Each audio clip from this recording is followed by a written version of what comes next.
નમસ્કાર મારા વાલા ગુજરાતી મિત્રો, અલગ ધણી સાહિત્ય ચેનલમાં અર્જુન ડાભી આપનું સ્વાગત કરે છે. તો આજે આપણે જોઈશું કે ભાઈ બીજની શરૂઆત ક્યારે થઈ અને બહેને ભાઈનું રક્ષણ કેવી રીતે કર્યું. તો વર્ષો પુરાની એક દંતકથા છે. તે એક બ્રાહ્મણ પરિવારમાં એ બ્રાહ્મણને એક દીકરી અને એક દીકરો બંને હતા અને ભાઈ બહેનનો એટલો બધો પ્રેમ હતો કે ભાઈ બહેન 24 કલાક માટે પણ ભેગા જ રહેતા હતા. બહેન ક્યાંક બહાર જાય તો ભાઈ ઉદાસ થઈ જતો હતો, ભાઈ ક્યાંક બહાર જાય તો બહેન પણ ઉદાસ થઈ જતી હતી. હવે બની એવું કે બહેનના લગ્ન થઈ ગયા એટલે ભાઈ બહેન બંને અલગ પડી ગયા ને, પરંતુ ત્યાં સાસરીમાં બહેન પણ ઉદાસ રહે છે, અહીંયા ભાઈ પણ ઉદાસ રહે છે. તો બહેનને પણ ભાઈની યાદ આવે છે અને ભાઈને પણ પરંતુ બહેનની યાદ આવે છે. અને એની બહેનના લગ્ન થઈ ગયા પછી આ ભાઈએ તો એના પિતાનું મૃત્યુ થાય છે અને મૃત્યુ પછી ઘરની તમામ જવાબદારી આ ભાઈના માથે આવે છે. હવે આ બિચારો ભાઈ મહેનત કરે, હા કરે ના કરે અને પોતાની માનું અને પોતાનું જીવન ચલાવે, પરંતુ બહેનના ત્યાં જઈ શકતો નથી. બહેને ઘણી વખત બાર સંદેશા મોકલ્યા બહેનનું કે ભાઈ તું એક વખત તું મારા ત્યાં આવી જા, તું આવ્યો નથી. ભાઈને અંદરથી ઘણો એવો ઉભરો છે કે બહેનના ત્યાં જવું, બહેનના ત્યાં જવું, બહેનના ત્યાં જવું જ છે. તો એક દિવસે રાત્રે આ મા અને દીકરો બંને બેઠા છે. બીજા દિવસે કારતક માસની બીજ, જે આપણે ભાઈ બીજ કહીએ છીએ, તે બીજા દિવસે કારતક માસની બીજ થાય છે, કારતક સુદની બીજ.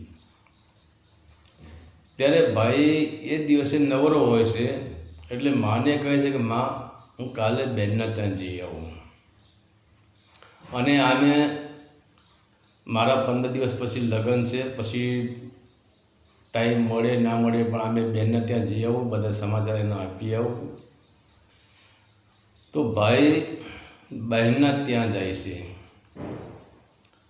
અને બહેને જ્યાં ભાઈ બહેનના ત્યાં જવા નીકળ્યો છે તો હવે આ ભાઈના માથે આ એક જ મહિનાની અંદર 7 ઘાતો હતી.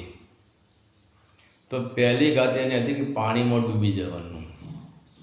તો જ્યારે બહેનના ત્યાં જાય છે વચમાં નદી આવે છે. હવે નદી એને ડૂબાડવાનો પ્રયત્ન કરે છે. ત્યારે ભાઈ નદીને પ્રાર્થના કરે છે કે હે માન, આજે હું ઘણા વર્ષે મારા બંને ભાઈ બહેનનું હેત એટલું બધું વધારે છે કે આજે હું ઘણા વર્ષે મારી બહેનને મળવા માટે જઈ રહ્યો છું.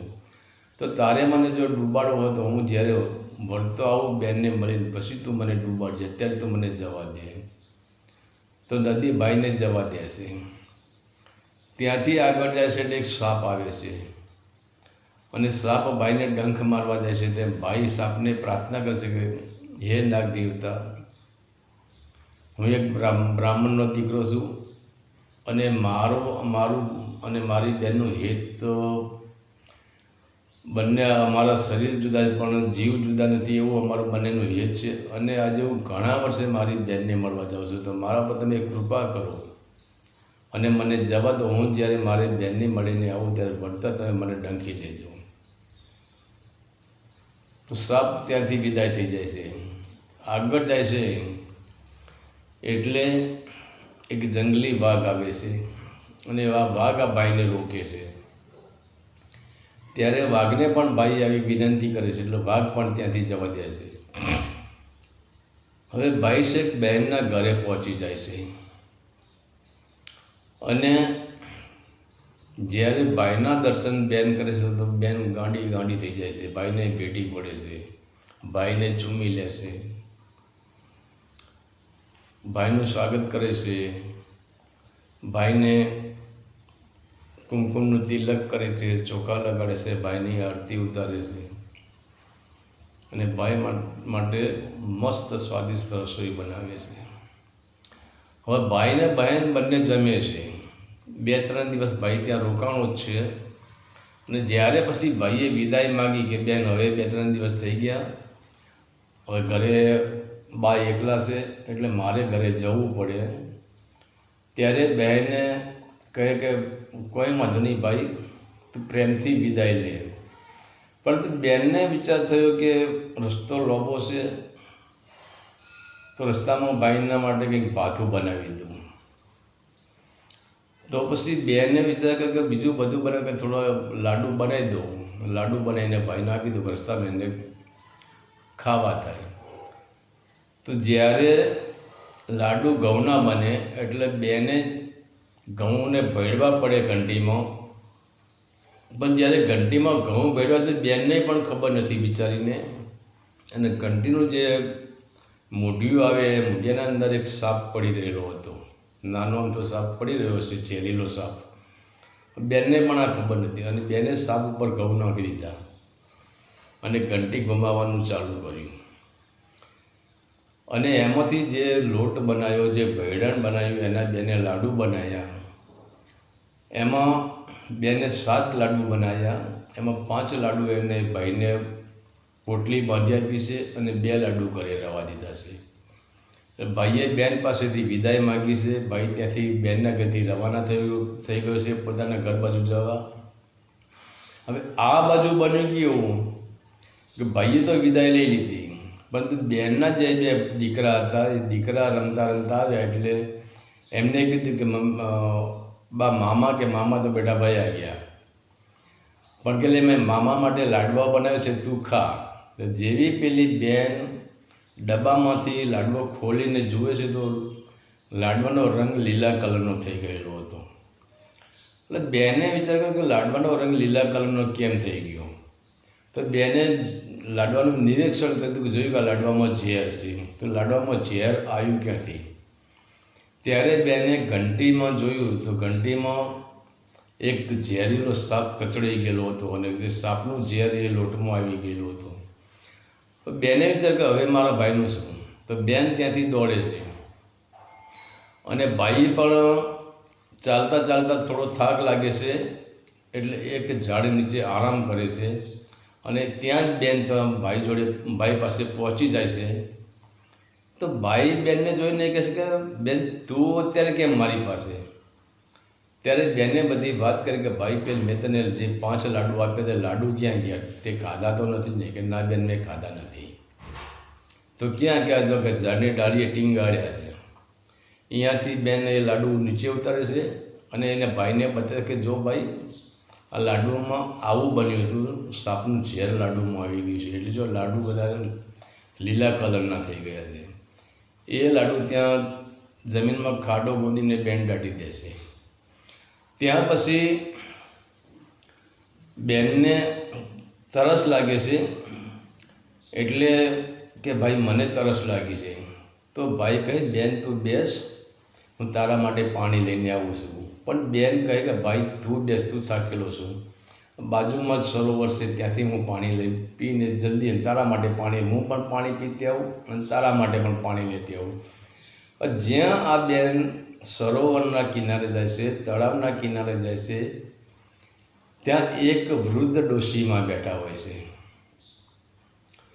તો ડોશીમાના હાથમાં સૂતરના 7 તાંતણા હોય છે અને બેન જુએ છે કે આ ડોશીમાના હાથમાં સૂતરના 7 તાંતણા છે અને એક તાંતણો ખેંચીને તોડવાની કોશિશ કરે છે પણ તાંતણો તૂટતો નથી. ત્યારે બેનને આશ્ચર્ય થાય છે કે સૂતરનો તાંતણો અને આ ડોશીમાં ખેંચી પણ તાંતણો તૂટતો કેમ નથી? ત્યારે બેન એ ડોશીમા પાસે જાય છે અને કહે છે કે માજી તમે કોણ છો અને તમારા હાથમાં સૂતરના 7 તાંતણા કેમ છે અને તમે આ તાંતણાને ખેંચો છો તો તૂટતો કેમ નથી? ત્યારે એ માજી કીધું કે હું માજી નથી, હું સ્વયં વિધાતા છું, પરંતુ આ તાંતણો તૂટતો નથી કે આ ભાઈનું એની બેને રક્ષણ કરી લીધું છે એટલે કે કયો ભાઈ? ત્યારે એ વિધાતાએ કહ્યું કે આ ભાઈના પાસે ઝેરના લાડવા હતા. એટલે પહેલું વિઘન આ ભાઈને ઝેરનું હતું, પણ એની બેને આવીને ઝેરના લાડવા પડાવી લીધા છે અને જમીનમાં દાટી દીધા છે. તો પેલી બેને થઈ ગયું, અરે યાર, તો મારા ભાઈનું જ વાત આવી, મારી જ વાત આવી. ત્યારે પછી એ માતા વિધાતાને કગરે છે કે હે માં, એના માટે હું તોતણો પોર ખેંચું છું, પણ તોતણો તૂટતો નથી, કારણ કે એના માટે એક વિઘન એના ઉપરથી એક વિઘન હટી ગયું. ત્યારે પછી પેલી બેન કહે છે કે માં, મારા આના ઉપર, આ ભાઈ ઉપર કેટલા વિઘન છે?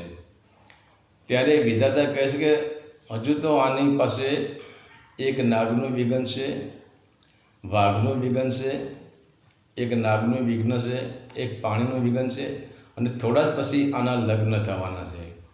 અને લગ્નમાં જ્યારે આ વરરાજા બનીને ઘરની બહાર નીકળશે ને, એટલે બહારનું જે માળિયું છે ને તૂટી જશે અને એના માથામાં પડશે. અને જ્યારે ચોરીમાં ફેરા ફરતો હશે, ત્યારે પતિના પત્ની વચ્ચે જે બે પટ્ટો બાંધેલો છે, એ પટ્ટો આગમાં પડશે, ત્યાં અગ્નિ પ્રગટ થશે. અને એ છતાં એ બચી જશે, તો છેલ્લે દિવસે એમની સુહાગ રાતે આને નાગનો દંશ થવાનો છે. તો બેને વિચાર કર્યો કે આ તો બધી મારા ભાઈ ઉપર જ તકલીફ છે, મારા ભાઈ ઉપર સાતઘાત પડેલી છે. તો પછી બહેન પાણી લઈને આવે છે, ભાઈને ભાઈ પાણી પીએ છે. ત્યારે બહેને ભાઈને કીધું કે ભાઈ, તું અહીંયા જ રોકાઈ જા, હું ઘરે જઈને હાલ જ પાછી આવું છું. પણ ભાઈ કે બેન, ઘરે જવાની શું જરૂર છે, હું નીકળી જાઉં. ના ભાઈ, તારે મારા સિવાય તારે નીકળવાનું નથી. અને આમ બેન જે હતી એ પણ મહાકાળીની ઉપાસક હતી, મહાકાળીની ચુસ્ત ઉપાસના કરતી હતી. એટલે મહાકાળી એને પ્રસન્ન તો હતા જ. અને ઘરે જઈને મહાકાળીના ફોટાને કગરી પડે કે હે માં, વિધાતામાં મને આવું કહ્યું છે કે મારા ભાઈ ઉપર સાતઘાત છે, અને આજે મારા ત્યાં મારો ભાઈ આવ્યો છે. જો એની રક્ષા હું ન કરું તો પછી મારું બેન પણ શું કામનું? ત્યારે મહાકાળી એને કહે છે કે જા, તું આટલું કરજે, તારા ભાઈ ઉપર કોઈ વિઘન નહીં આવે. અને ત્યાંથી એ દીકરી ત્યાં કસઈવાડે જાય છે, અને કસઈવાડેથી માંસ ખરીદે છે, એક દૂધનો કટોરો ખરીદે છે, અને એક ચૂંદડી લે છે. અને આ બધું ખરીદીને પછી ભાઈ પાસે આવે છે. અને પછી ભાઈને બધે આગળ એમની યાત્રા શરૂ કરે છે. ત્યાં વચમાં જ પહેલા નંબરે વાઘ આવે છે. એટલે બહેનને ખબર કે વાઘ આવવાનો છે, એટલે બહેનને જેવો વાઘ આવ્યો એવો માંસ વાઘને ખાવા આપી દીધું. એટલે વાઘ માંસ ખાવામાં પડ્યો, અને ભાઈ બંને આગળ નીકળી ગયા. તેઓ આગળ ગયા એટલે સાપ આવ્યો. સાપ આવ્યો એટલે બેને જે દૂધનો કટોરો હતો એ સાપની પાસે મૂકી દીધો, અને સાપ દૂધ પીવા લાગ્યો. ભાઈ બહેન આગળ નીકળી ગયા. ત્યાંથી આગળ ગયા પછી નદી માતા આવ્યા.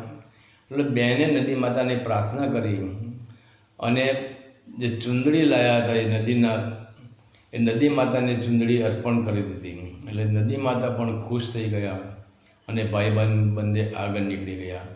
તો આવા ત્રણ, એક સાપનું, એક નદીનું, એક વાઘનું અને એક ઝેરનું, આ ચાર ગાતો એના ભાઈના માથે હતી. એ તો બેને ટાળી દીધી. હવે ભાઈ ને બહેન બંને ઘરે આવે છે. પછી ઘરે આવ્યા પછી એવું ભાઈ કે ભાઈના સાસરિયા હોય એ લગ્ન જોડાવા આવે કે ભાઈ જલ્દી કરો, હવે સમય થઈ ગયો છે, લગ્ન જોડાવી દઈએ. તો બેન કે ભાઈ કંઈ વાંધો નહીં, લગ્ન જોડાવી દો. આ ભાઈના લગ્ન જોડાવી દીધા. સમય નજીક આવી ગયો. અને જ્યારે ભાઈ વરરાજો બનીને આમ ઘરમાંથી જ્યાં બહાર નીકળે છે, ત્યારે બેન ભાઈના આગળ ચાલતી હતી. પણ ગામના લોકો શું કે ભાઈ વરરાજા મોર કોઈને ચલાય નહીં, આજનો દિવસ માટે આ વરરાજા છે. એટલે બેને કહ્યું કે ના ભાઈ, હું તો મારા ભાઈના આગળ જ ચાલીશ. અને જેવી બેન આગળ ચાલે છે, ભાઈ પાછળ છે, એમાં જે ઘરનું આગળ બહાર નીકળતા જે નેજવું આવે, નેજવું તૂટ્યું, અને સીધું બેને પોતાની શક્તિથી બંને હાથેથી આમ નેજવાને પકડી લીધું છે. અને ભાઈને કહ્યું છે કે ભાઈ ચિંતા કરીશ નહીં, કંઈ જ તને થયું નહીં, તું બહાર નીકળી જા. ત્યારે બધા બહાર નીકળી જાય છે. તો પાંચમી ઘાત પણ બેને ભાઈ માથેથી બચાવી લીધી. હવે અહીંયાથી જાન જોડીને આ લોકો સાસરીમાં જાય છે. ત્યાં મંગળ ફેરા ફરાય છે અને જ્યાં બરાબર ત્રીજો ફેરો ફરતો હોય છે તો પતિ અને પત્ની વચ્ચે જે ખેસ બાંધેલો હોય, જે કાપડ બાંધેલું હોય, તે બાજુમાં યજ્ઞકુંડ ચાલુ હોય છે, એ બાજુમાં અગ્નિ પ્રગટ કરેલો હોય છે. તો ફેરા ફરતા ફરતા ફરતા એ કપડું અગ્નિમાં સ્પર્શ થઈ જાય છે. ત્યાં કપડું બળવા માંડે છે, ત્યાં ભડકો થાય છે. પણ બેનને તો ખબર જ હતી, એટલે બેન ઝડપી એ કપડાને ઓલવી નાખે છે. ત્યાં પણ વિઘ્ન ટળી જાય છે. હવે જ્યાં લગ્ન કરીને ઘરે આવે છે ત્યારે હવે બની એવું હતું કે આ લોકોને એક રૂમ ને એક ઓસરી જતી, બીજી કોઈ જગ્યા નથી કરી.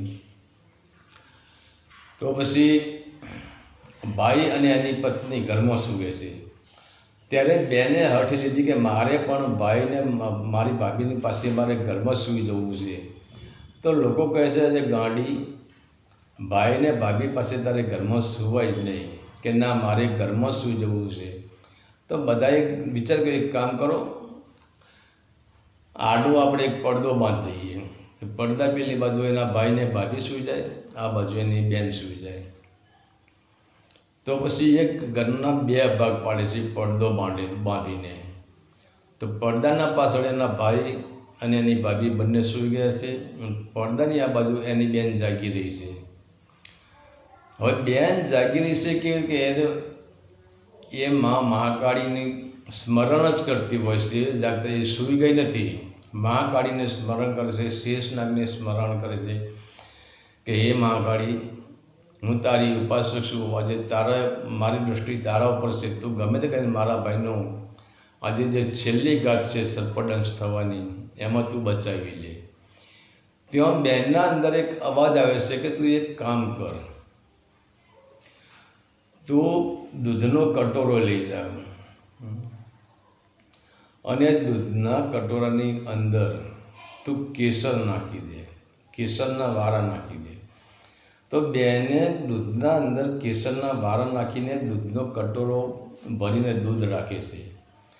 અને જ્યાં બરાબર 12 વાગે છે ત્યાં એક સાપ આવે છે.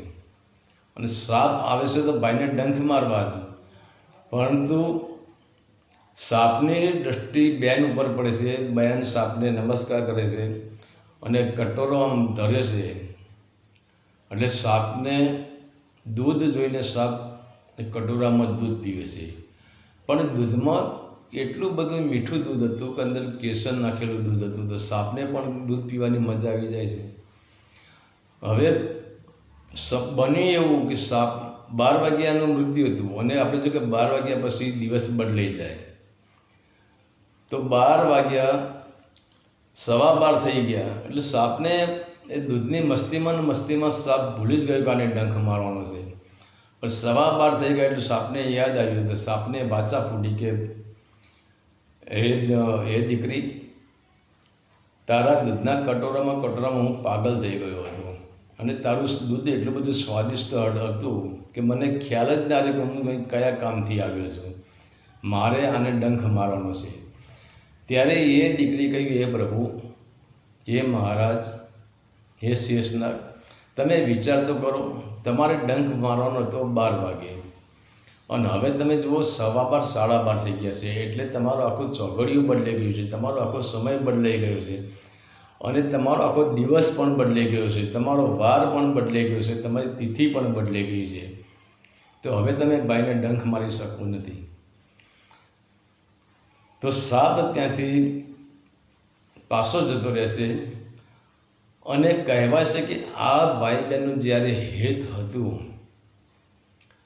અને ત્યારથી જ કહેવાય છે કે ભાઈ અને બહેનના વચ્ચેનો જે પ્રેમ છે એ જ ભાઈ બીજ.